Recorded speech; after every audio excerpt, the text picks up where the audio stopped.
Hello, everyone. Sean Higgs coming at you here. It is Monday, the 11th of August. Chip Chirimbes, Doug Upstone, as always, here on the Winner Circle Sports Betting channel. We got a little MLB to take care of today. But before we get to those MLB winners, hit the like, subscribe, notification bell on, so you know each and every day we come at you with Major League Baseball. Our NFL previews I've been posting. We're going to have college football on the way here as the calendar gets closer to September. You don't want to miss out on that stuff. Why would you? Football Friday Live will be back. Notification bells on. Leave a comment for today's games or just in general. Maybe you like my crazy outfit today. I got crazy Hawaiian shirt today with the Buckies on. It's summer. It's festive time. Now it's summertime and baseball's in full swing. We have the World Series special end of the year deal up. But I've been harping on it for the last week and a half here. Early bird NFL is what you want, folks. Everybody loves NFL betting. Early bird right now, less than $25 a week, $5.49 every game through the Super Bowl. What else is there to say? It's a great deal. Make that smart money move. Get on board. We also have the 3, 7, and 30-day packages, which are all guaranteed to show you a profit. But if you want that football one, there's nothing better out there. Go somewhere. You're not going to find a better $25 a week. You're not finding anywhere. You want NFL? You got the three of us. Maybe you want somebody else. We got a leaderboard.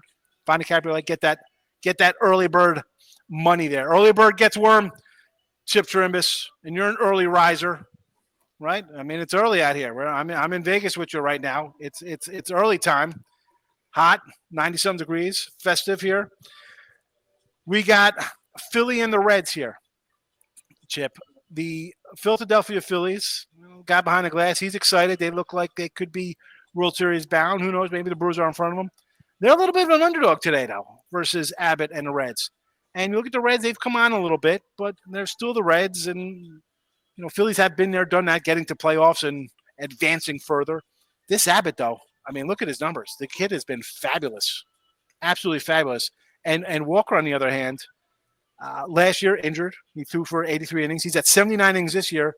Obviously, the Phillies are a little concerned about it because all of June, the guy does bullpen starts. Mm-hmm. The 122 for me, Chip, I'd be leaning Reds here. But again, this is your game. Early, 6:10 start, first pitch here. Who do you like? Well, it's hard not to like Philadelphia considering the way they're playing now. They're starting to distance themselves in the NL East. I think they're 5.5 up on the Mets. They've won 3 in a row, 6 of 7. And Taijuan Walker, he's been around a little bit. Pitched for the Mets previously. He's 4-5 on the year. But you said it. Andrew Abbott has just been outstanding. He's 8-2. His ERA is 2.34. And he just was handed his first loss. As a matter of fact, he wasn't handed a loss. I'm confusing him with someone else. But he's been so effective. I think this game's got to go under the total between these two. I'm using the side and on the site, so it's kind of sad. Now, the staff, you mentioned bullpen game, and both these teams have a complete pitching staff in that Philadelphia's ERA for the year is 3.9 and Cincinnati's is 4.1. So I'll play under here with Abbott being effective and Taijuan Walker. He's getting his spot starts. I mean, he's been a veteran. He's been there a long time, pitching for a lot of people. So he knows how to get around. But I think this game stays under the total. And under 9.5, official pick here from Chip Chirimbes as a free pick. Again, Chip's best bets, all of his plays, the big plays, obviously he's got a side here. Go to Gamblers Roll, done that for that one. 9.5, though, Doug, I think, seems a little high when you have Abbott on the hill. But again, Walker, he's going to be limited in his pitching. And not that guys due to get hit or stuff like that, but there's still a decent Philly lineup. It's Great American Ballpark where the guy actually has a 233 batting average against is fabulous at home, considering where he pitches too. I mean, hats off to Abbott. Great year for the kid. Yeah, he has been outstanding. I'm a big fan of what he's been doing. Wasn't sure that he'd actually get here, to be honest with you, a few years ago when he came up, but he just, he's grown the position. He's matured. 21st start, 8-2, 234 ERA. And Chip, I think you had it right. It was the first loss since June 4th. Okay. Right. There you go. Abbott on that one. So, but Walker, Walker with some injuries, but the one thing he has done, and he kind of found himself going through the bullpen and then now starting. He's been doing a better job starting. His ERA's down to 3.53. And his on the road this year, his ERA is 2.80, okay, in starts. So that's been pretty good. So, Chip, I'll agree with you on the under and this one, but I still like the Reds here. I think this is going to be a one-run game, and I'm thinking 4-3 here with the Reds coming out on top. And the reason I say that is Walker, when he faces a team, and this is in his career, and this is the teams he's pitched for, when he's faced a National League team that scores 4.5 or more runs in the second half of the season, he and the teams he's played for are 5-21. So give me the Reds, okay, and that one. Yeah, Walker. I'm sort of leaning. It just seems like it's a short number, though. And is it short based on its Philly? That's why it's the only reason it has to be, because there's a name brand. But okay, official pick though, and this is the one you're really worried about. The official play that we keep track of, and we are 55-52. We got a little work to do. We're minus 245. It's only August. There'll be baseball. We'll get back at a plus. Official play here for Chip Chirimbes, under 9.5. Now, game number 2, 8 o'clock start. We got good time order days, 6:10, 8:10, 9:45, or whatever it is. Houston and the Red Sox. Boy, Boston, we liked them early the year. I know Chip was like, kind of Boston could be a good team. They didn't look good. A nice hot streak. Astros come in. You just beat up the Yanks. Is that even a thing now, beating the Yankees? Who even knows if that's a thing? My concern, this line looks a little out of control. We're in the 160 range here with Crochet. He's having a great year. What do we got? I'm not going to wax poetic about a Boston Red Sox guy. That ain't happening from a Jersey guy. But he's having a great season.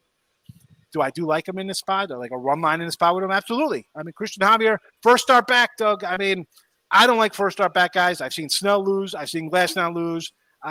We could just roll down the names of any player coming and making that first start from an injury. No matter how good they pitch, the best you're getting is 4 or 5 innings from the guy. And then it's a crapshoot how the bullpen is going to be. Again, run line for me, the 160 looks a little high for me, 166. But your game, how are you attacking this puppy? Yeah, well, Javier, first time in 15 months coming off Tommy John. Yep. He had 15 innings of rehab work, and he gave up 14 walks. So there might be some stuff happening on the base paths. Okay, now I'm not saying that he runs, but he's going to be pitching on the stretch quite a bit. Crochet, he just looks great. Okay, right. He is just on top of his game. 2.24 ERA, and the last month his ERA is 1.61, and Boston has won each of his last 6 starts. The only thing that concerns me here with Boston is their offense really looked poor over the weekend, okay, in San Diego. No, that's not news in San Diego just because of the ballpark. But, I don't know. I'm not crazy about it, but then I'm also looking at Houston. What are they, 3-10 in their last 13 home games? So that's nothing to get excited about here. So here's what I'm going to do, okay? Go a little more convoluted here, but I'll make sense of it in the end. So, okay, I saw it at 170, Sean, for Houston, okay? So what I'm going to suggest is a lot of sports books, not all, but many sports books have gone away from adjusted run lines, and particularly the -1 run line. And the only reason I can figure that is because they don't like having to pay out pushes, okay? So that's so I think that's why they're going away from it. But there is a way to still bet it. Just got to have a little more creativity. So what I would suggest on the 170, I'm just going to throw out a idea here. So if you bet $50, okay, let's say a game. So 370, at 170, you do that, and you do a little over $50 on the money line with Boston. Then you also come back with taking Boston at plus 101 on the run line. All right. So if Boston loses, it would lose no matter what. Okay, so you have that. Then if Boston wins by 1, you get a push because you put out $50 on one side on a run line, but then you win the money line, so you get yourself a push. And if they win by more than 1, well, then you win both sides of your bet. So officially, the best way I guess I'll put this is you're looking to get -1, and I just explained to you how you can get there. Okay, and it's a real simple thing to do, and there's not one thing any sports book can do about it other than not take your action, which I'm thinking they probably won't do. It's funny because the -1s are a big thing, and then all of a sudden they kind of get a little juicy. with the -1 runs. Oh yeah, they've changed those altogether. It's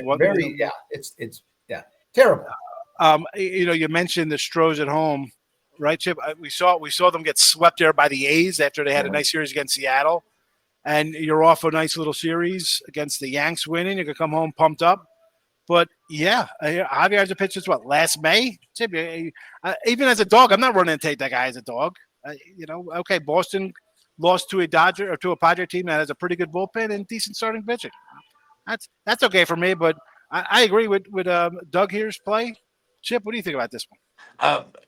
Crochet has been so great. I mean, 13 wins, leads the league. ERA, innings pitched, and he's unbeaten his last 11 starts. I think he said they won his last 6 starts. I'm not quite sure.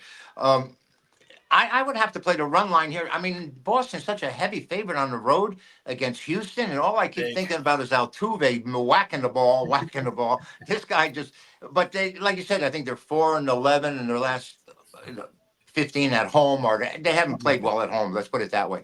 And I would lay the runs here because I don't like that kind of price, and you get that extra at bat on the road.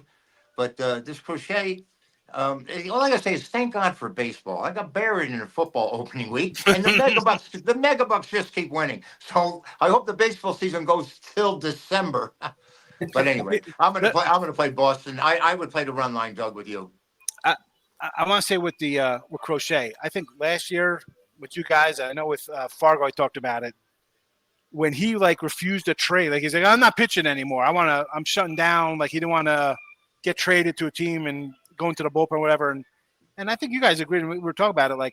Who the heck is this guy? Hi, I don't want to pitch for a playoff team. And you're thinking, this guy's going to flame out. Who are you? You had a good half a season or 3/4 season. You're dictating. And yet here he comes into Boston.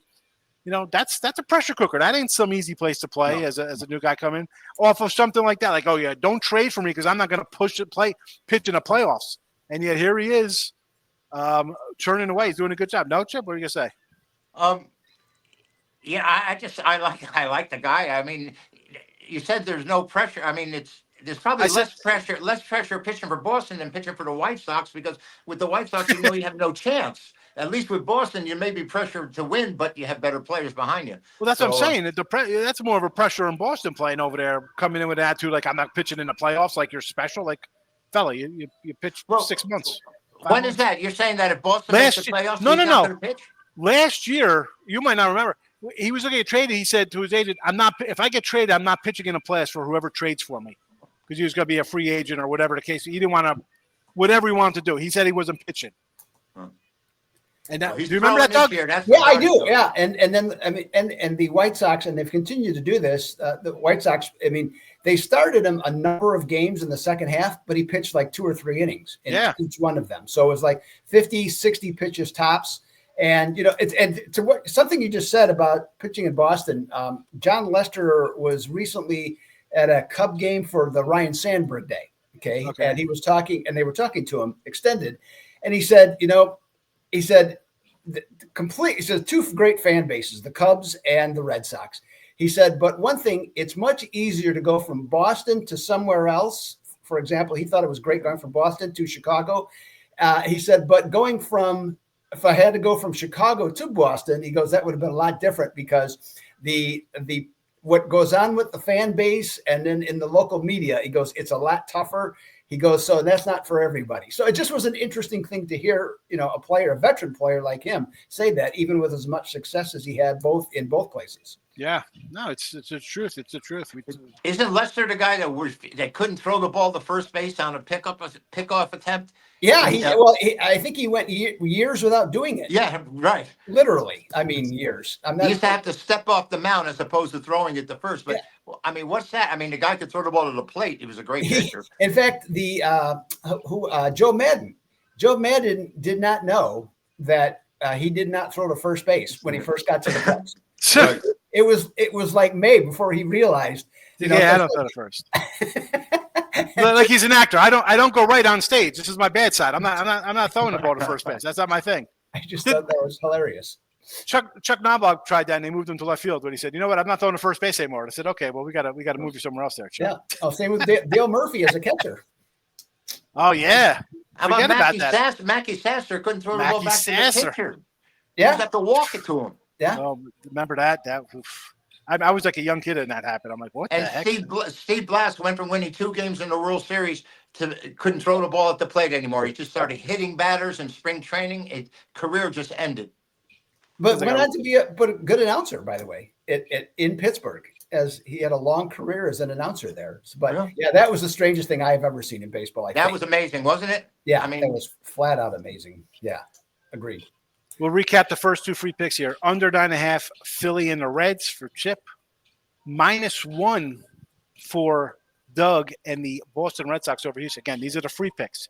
Best bets, everything up. Doug's Monday Mauler, Chip's Mega Bucks play, and his MLB Best Bet. Everything in that Gambler's World.net for our best bets. Before we get to the last game here, San Diego Giants, me, Chip had brought up some NFL. I got to tell you, I think me and Doug talked about this last week about NFL when they drop another preseason game. I'm going to be out of preseason.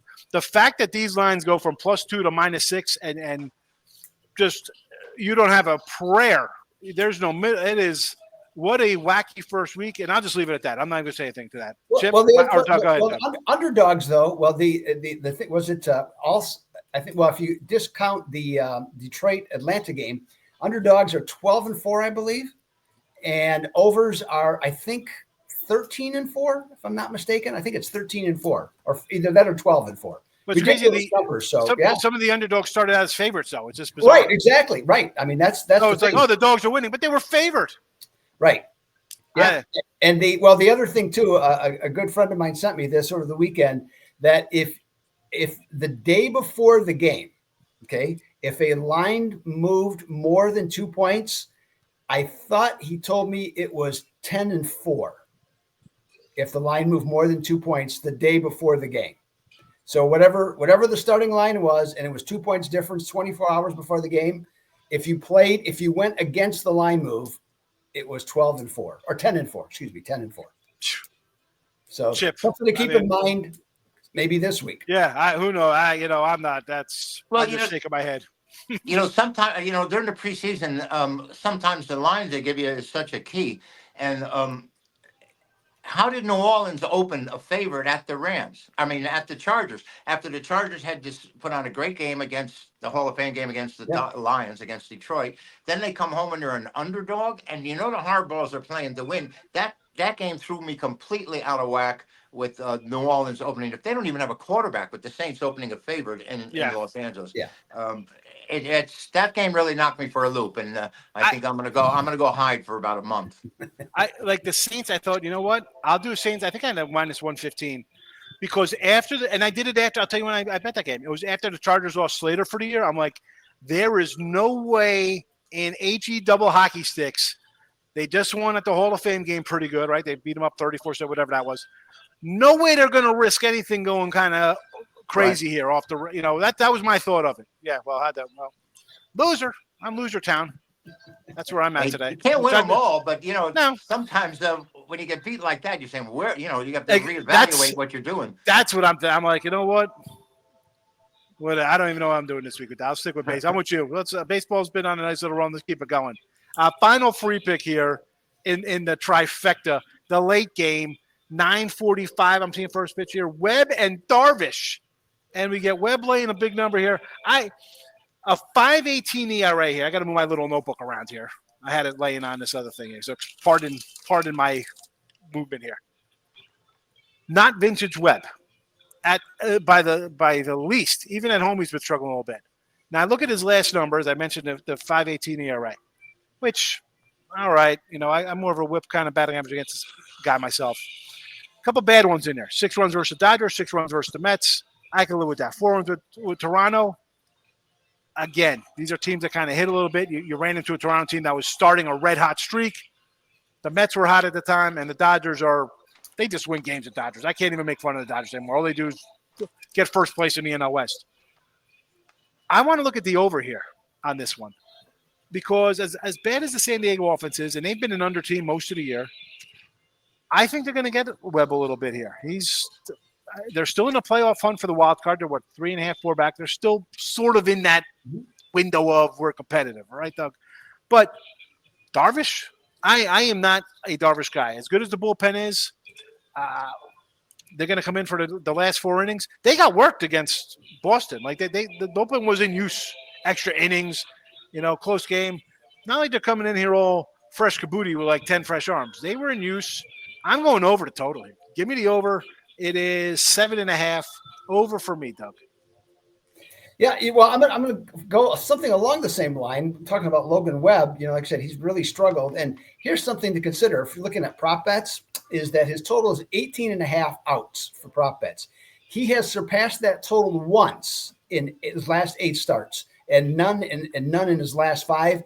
I'm willing to lay the minus 140 here myself to take under 18.5 outs for Logan Webb.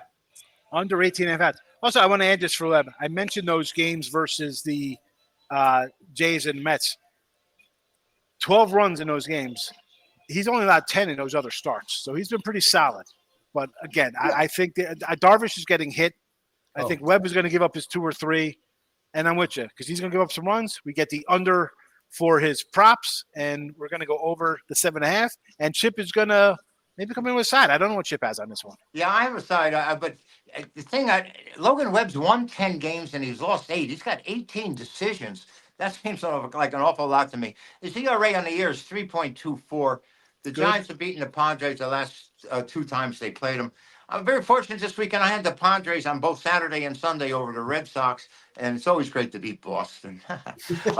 But I think Logan Webb can get the job here. Darvish, you guys, you're not the only person I hear that just doesn't like him. I mean, I know people that like baseball and know baseball, and they just don't like Darvish. And I'll tell you, as a player, I think with all the different pitches he has, I would hate to be up against him. I mean, he just throws so much junk and so much stuff.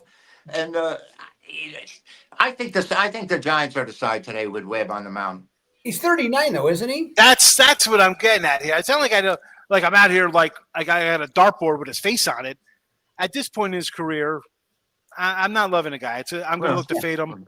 123. There are a lot that don't. There. Sean, I mean, honestly, there are some people that really just don't like him. They think I thought he's been pretty effective throughout his career. He does have a no-hitter, doesn't he, in his career? I think Darvish. Possibly. Yeah, well, so does Jackson. From the guy who played on 18. Edwin Jackson. Edwin Jackson. Edwin Jackson. He's got a no-hitter too, so that's a disqualifier for me. Thank you. But no. I mean, Darvish over. I'd say he was I'd say he was a top 10 pitcher in Major League Baseball for about 7 years. Okay, now that's arguable. I agree, but I'd say for about 7 years, kind of rough start, and then got better. But more recently, just arm injuries, age, just all, none of it's good, So it's just, he's at the end of the line. And the only reason in all honesty, probably the only reason he's still starting is because he's under contract. And, sometimes it's like they don't want to pitch because they're just trying to avoid throwing strikes. They just don't want to give anyone something good to hit, and they end up walking so many more batters. Fernando Valenzuela had that at the end of his career, the same thing. He just struggled throwing strikes. He didn't want them to put the ball in play. And, Darvish may be at that same place right now. He's been around a long time. He's been in there. He was a workhorse for a while. I used one of Sean's favorite pitchers, at least by name, Fat from Arizona. Be Fatty. I love the Fatty. Yeah. And yesterday, and boy, he had quite an outing yesterday. 5 innings. I think he left, 8 guys on base in 5 innings, gave up 10 hits. And even the Arizona announcers are saying, boy, he's leaving a lot of these pitchers fat in the zone. Yeah. So it was perfect. He's got the perfect name for thugs like that. He does. Be Fatty. I mean, fat, whatever his name is. I don't know. I like the guy. I mean, see how he's a pitcher I like. Darvish on the other side, they're on 2 different time zones for age. Yes. One's still climbing the mountain. The other guy's on his way down. So give me the over 7.5. Again, these are the free picks. Over 7.5, San Diego and San Fran for me. Under 9.5, Philly and the Reds for Chip. A little run line -1, Stros and Red Sox. We're going to go Boston -1 there for Doug. Again, these are the free picks. Our best bets at gamblersworld.net. Moneymaker, Monday Molar, Megabucks, Top Play. Go get our top plays for today at gamblersworld.net. And speaking of today, Chip, you got anything on the agenda for the 11th here of August? Yeah, well, I do have a megabuck playing baseball. We're streaking right now, up at I think we're 38-20 for the year with these big plays, and they don't come every day. But I do have one today out there. I was taking a sip of my enormous stadium swim. It's just a Coke. There's no rum in this, or Jack. It's just a straight We need diet you soda. sober, Sean. We need you sober. Listen, the way I'm dressed, you'd think that I was drunk coming in That's here. what I'm talking about. I got the Fun Bucky shirt. I can't even give you a close up of my bathing suit that has a little. He's got pigs on it, and they're in life preservers and on deck chairs. They're having a blast. So Apropos. that's where we're at for a Well, Monday. not exactly a matching outfit, is what you're saying. No, I'm not mad. No, not at all. I'll meet you at the buffet. Yes, we need to bring the buffets back, please. Well, they still got the baccalaureate there over at Caesars, right? Yeah, there's buffets. The only difference now is they're $64.99. That's cheap. I think the one over there is like 84 or something like that. I can't.